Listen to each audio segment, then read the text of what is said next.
Hello, welcome to knowledge हम guys. मैं आज जो शेयर करने वाला हूँ गेट सिविल इंजीनियरिंग के लिए एक शॉर्ट फार्मूला है, 100% फार्मूला है जो कि गेट को क्वालिफाई कराएगा। कोई भी स्टूडेंट हो जो उसको फॉलो करेगा, मैं गारंटी देता हूँ कि उसका डेफिनेटली गेट क्वालिफाई होगा। 110% गेट क्वालिफाई करने का ये शॉर्ट फार्मूला है। अपने एक्सपीरियंस के बेसिस पे बोल रहा हूँ, फैक्ट्स के बेसिस पे बोलूँगा, नंबर्स के बेसिस पे बोलूँगा। ठीक है, मेरा एक्सपीरियंस इसलिए बिकॉज मैं 5 साल तक गेट अप्लाई किया हूँ और पाँचों के पाँचों साल मेरा गेट क्वालिफाई हुआ है। जिसमें से सिर्फ पहले के 2 साल था जो मैं सीरियसली गेट पढ़ा था उसके लिए और अप्लाई और गेट एग्ज़ाम देने जाता था। उसके बाद की जो 3 साल है मैं सिर्फ मुँह उठा के लाइक गेट के एक दिन पहले सिर्फ कुछ फार्मूला रिवाइज करता था और एग्ज़ाम देने चला जाता था, लेकिन गेट क्वालिफाई हुआ। तो ऐसा क्या चीज़ है, कुछ स्ट्रेटजी है जिससे गेट क्वालिफाई होगी, जो बेसिक चीज़ें हैं। ठीक है, और कुछ चीज़ें कुछ लोग मतलब बिकॉज यही स्ट्रेटजी इंपॉर्टेंट होती है यार। बिकॉज कई लोग सालों सालों तक देते हैं बट गेट सिर्फ क्वालिफाई भी नहीं होता है। क्वालिफाई करना कोई बहुत बड़ी बात नहीं है। मैं बहुत सारी चीज़ें एक्सप्लेन करने वाला हूँ, वीडियो के एंड तक बने रहना। इंपॉर्टेंट टिप्स भी दूंगा कि गेट क्वालिफाई करने के लिए क्या इंपॉर्टेंट है। ठीक है, और ऐसा नहीं है यार, गेट क्वालिफाई करना कोई बहुत बड़ी बात नहीं है। कुछ इंपॉर्टेंट टिप्स है, थोड़ा सा पेपर को एनालिसिस करना रहता है, एग्जाम पैटर्न को एनालिसिस करना रहता है, अपनी स्ट्रेटेजी अकॉर्डिंगली बनानी पड़ती है और जो है एग्ज़ाम वो डेफिनेटली क्वालिफाई होगा। मैं आपको यहाँ पे फैक्ट्स के बेसिस बताऊँगा, डेटा मैं सामने रखूँगा, आपको खुद को समझ में आएगा कि हाँ यार ये सही बात है। ठीक है, तो लेट्स बिगिन नॉलेज। तो देखो, ये जो है गेट का पुराने कुछ सालों का कट ऑफ है। ठीक है, तो यहाँ पे देखेंगे तो सिर्फ 2020 ईयर में जो है 32.9, अज्यूम कर लेते हैं 33, जो कि मैक्सिमम कट ऑफ गया। उससे पहले 30 के ऊपर भी कभी नहीं गया। ठीक है, और ये जो है ये जो कट ऑफ है ये जनरल कैटेगरी लोगों के लिए। तो अगर आप OBC ST SC से, तो ये कट ऑफ डेफिनेटली नीचे जाने वाला है।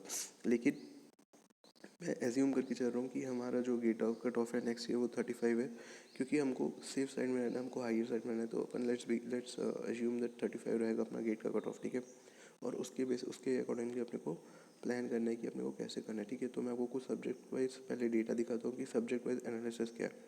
तो ये सब्जेक्ट वाइज एनालिसिस की गेट का एवरेज मार्क्स कितना रहता है किस किस सब्जेक्ट में। ठीक है, तो आप देख सकते हो यहाँ पे जियोटेक का सबसे ज़्यादा वेटेज है, फिर ट्रांसपोर्टेशन सर्वे का है, फिर इंजीनियरिंग मैथ्स का है और एप्टीट्यूड का है, फिर एनवायरमेंटल इंजीनियरिंग का। ठीक है, तो ये कुछ सब्जेक्ट है जिनकी ज़्यादा वेटेज है, बाकी सब्जेक्ट की वेटेज कम है, तो हमको अकॉर्डिंगली पढ़ना है। मैं ये नहीं बोल रहा हूँ कि कोई सब्जेक्ट नहीं पढ़ना है, नॉलेज सब सब्जेक्ट की होनी चाहिए। Of course to be a successful engineer आपके पास सारे सब्जेक्ट का नॉलेज होना चाहिए, लेकिन अभी एग्ज़ाम के पॉइंट ऑफ व्यू से आपकी स्ट्रेटजी होनी चाहिए कि मेरे को कुछ सब्जेक्ट ही पढ़ना है, एकदम स्ट्रॉन्ग कर लेना है। ओके, तो देखो यहाँ पे मैं आपको कुछ सब्जेक्ट का कॉम्बिनेशन बताया हूँ। जैसे पहला है एप्टीट्यूड, सॉम, जियोटेक, मैथ्स, ट्रांसपोर्टेशन। ठीक है, तो ये 5 सब्जेक्ट को बस आप पढ़ते हो ना, उसका टोटल मार्क्स जितना भी होगा उसका 60% लूँगा ना मैं, तो 37.35 हो रहा है। ठीक है, तो मतलब हमारा जो कट ऑफ है 35 उससे ऊपर ही गया है। ऐसा ही मैं कुछ और सब्जेक्ट का कॉम्बिनेशन आपको नीचे शो किया, और मैं 60% क्यों नहीं हूँ, बिकॉज देखो गेट में नेगेटिव मार्किंग भी होती है, प्लस ऐसा नहीं है कि हम फिर भी हम कितना भी प्रिपेयर कर लेकिन 100% बन जाएगा गेट, वो उसकी कोई गारंटी नहीं होती है। ठीक है, तो मैं 60% लेके चल रहा हूँ कि मैं ये 5 सब्जेक्ट प्रिपेयर कर रहा हूँ, उसमें मैं फिर भी 60% अटैम्प्ट कर पा रहा हूँ, तो भी मेरा जो कट ऑफ आराम से क्लियर हो रहा है। ठीक है, तो मैं अलग अलग सब्जेक्ट का कॉम्बिनेशन शो किया हूँ, क्योंकि बाय चांस हो सकता है किसी का इंटरेस्ट ट्रांसपोर्टेशन में हो, किसी का एनवायरनमेंट में हो, किसी का वाटर हाइड्रोलॉजी में हो, किसी का जियोटेक में हो। तो जिसका जो सब्जेक्ट में इंटरेस्ट है वो सब्जेक्ट का कॉम्बिनेशन चूज़ करके आप अपना जो है टारगेट बना सकते हो कि मेरे को गेट का जो है क्वालिफाई करना ही है इस साल। ठीक है, अब मैं आपको एक और एनालिसिस शो कर रहा हूँ। ये एक दूसरा सब्जेक्ट का क्या बोलते हैं एनालिसिस है कि आप ये 5 सब्जेक्ट का कॉम्बिनेशन लो और उसका 60% मार्क्स लेते हो, तो 35.55 हो रहा है, जो कि ऑलरेडी हमारे कट ऑफ से ऊपर है। अब मान लो कोई स्टूडेंट जो है थोड़ा स्मार्ट प्ले कर गया। ठीक है, जो थोड़ा सा पहले से, तो उसका 70% अगर आएगा तो 41 मार्क्स हो जाएंगे। अगर और उसने थोड़ी सी और टाइम मैनेजमेंट वगैरह अप्लाई कर दी तो 80% हो जाएगा। और मान लो कि बहुत ही अच्छा स्टूडेंट है तो 80 90 या 100% भी अगर स्कोर करता है, तो देखो मतलब कहने का ये है कि आप सिर्फ ये 5 सब्जेक्ट को पकड़ो और आप 59.25 दे रहे हैं। 60% marks, 60 marks out of 100, 60 marks का आपका प्रिपेयर हो रहा है, अगर वो 100% होता है तो। बट 100% किसी का नहीं आता है, आप जितना भी प्रिपेयर कर लो 100% नहीं बनेगा। ठीक है, तो 60% भी लेके चलते हो तो 35.55 मार्क्स आपके आ ही रहे हैं, कहीं नहीं जा रहा है। ठीक है, तो आप सब्जेक्ट अकॉर्डिंगली चूज़ करो और उसके लिए प्रिपेयर करो। सारे सब्जेक्ट प्रिपेयर करने की कोई ज़रूरत नहीं है, ठीक है। अगर 5 सब्जेक्ट लो, उस 5 सब्जेक्ट को ऐसे प्रिपेयर करो कि उससे से कुछ भी आए तो आपसे बने, और कुछ नहीं तो मिनिमम 60% बने, ठीक। मैं आपको बहुत सारे सब्जेक्ट की कॉम्बिनेशन दिखा दी हूँ, 4 सब्जेक्ट की कॉम्बिनेशन दिखा सकती हो सकता है जो सब्जेक्ट वाइज वेटेज एनालिसिस किया हुआ है उसके बेसिस पे आप और भी सब्जेक्ट ऐसे बना सकते हो कॉम्बिनेशन, ठीक है। लेकिन सिर्फ 4-5 सब्जेक्ट ही पकड़ो, ठीक है। तो देखो, सबसे पहले जो इंपॉर्टेंट टिप है कि आप सिर्फ 4 से 5 सब्जेक्ट प्रिपेयर करो, उसी को इतने अच्छे से प्रिपेयर करो कि उसमें से कुछ भी आए तो बने, और मिनिमम 60% तो बने ही, क्योंकि 60% बनेगा तो आपका कट ऑफ क्लियर हो जाए। हाँ, ठीक है। अब attempt what you are confident about, सिर्फ वही सब्जेक्ट को अटेम्प्ट करो, वही क्वेश्चन को अटेम्प्ट करो जिसके लिए आप कॉन्फिडेंट हो। अगर आपको कॉन्फिडेंस नहीं है तो आप उसको स्किप कर दो, टाइम बहुत इंपॉर्टेंट है। Next, invest time only on the topics you know, no hit and trial.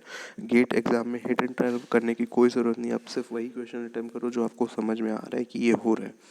कई बार ऐसा भी होता है कि बहुत इजी क्वेश्चन आ जाते हैं। कुछ ऐसे सब्जेक्ट हो, मान लो आपका सर्वे इंटरेस्ट रहा हो बीटेक के समय, और सर्वे आप प्रिपेयर नहीं किए हो, अभी आपका ये 5 सब्जेक्ट में सर्वे नहीं है मान लो, लेकिन कुछ उसका बहुत इजी क्वेश्चन आया तो आप उसको ट्राई कर सकते हो। लेकिन ऐसा नहीं है कि वहाँ पे हिट एंड ट्रायल कर रहे हैं कि अरे मैं इतना डिफिकल्ट क्वेश्चन वहाँ पे एग्जाम में बना के आऊँ। नो, कितना डिफिकल्ट और कितना इजी बना रहे हो उस पर मैटर नहीं करता, जो मैटर करता है वो है कि टोटल आपके मार्क्स कितने बन रहे हैं, ठीक है। Maths and aptitude are the most important subject. आप देखिए जितना भी कॉम्बिनेशन दिया होगा उसमें मैथ्स और एप्टीट्यूड है ही, क्योंकि मैथ्स और एप्टीट्यूड का वेटेज सबसे ज़्यादा है। और अब यार एप्टीट्यूड जो गेट में आता है ना, बहुत ईजी है, लिटरली बहुत ईजी। और देखो, हम लोग इंजीनियरिंग के स्टूडेंट हैं तो मैथ्स तो हमारा स्ट्रॉन्ग होना ही है। तो मैथ्स और एप्टीट्यूड अगर आपका स्ट्रॉन्ग है तो गेट क्वालिफाई करने से आपको कोई नहीं रोक सकता, ये मैं आपको गारंटी दे रहा हूँ, ठीक है। और at the end of the day what matters is your marks and not and AIR, marks और AIR, ऑल इंडिया रैंकिंग जो है और मार्क्स जो है ये इंपॉर्टेंट है, ना कि ये कि आपने कितने टफ वाले क्वेश्चन सॉल्व करके आए थे, कितने इजी वाले नहीं किए थे, एंड ऑल दोस थिंग्स, ठीक है। ऑफ कोर्स सारे सब्जेक्ट का नॉलेज बहुत इंपॉर्टेंट है, मैं फिर से बोल रहा हूँ, लेकिन जब आप एग्ज़ाम में बैठने जा रहे हो तो आपके पास एक स्ट्रेटेजी होनी चाहिए कि मेरे को क्या करना है। तो वो स्ट्रेटेजी आपको 7-8 महीने कम से कम पहले प्रिपेयर हो जाना चाहिए, कुछ नहीं तो 10 महीने पहले, और नहीं तो 7-8 महीने पहले तो आप प्रिपेयर हो जाओ कि ये मेरी स्ट्रेटेजी है गेट को क्वालिफाई करने के लिए, ये सब्जेक्ट मैं प्रिपेयर करूँगा और इसको मैं करके ही रहूँगा, ठीक है। सो होप आप लोगों को कुछ नॉलेजेबल चीज़ें मिली हो। All the best for your exam. और अगर वीडियो अच्छा लगे तो like and subscribe the channel, and let me know if you want me to make more such videos. Okay, bye bye, take care.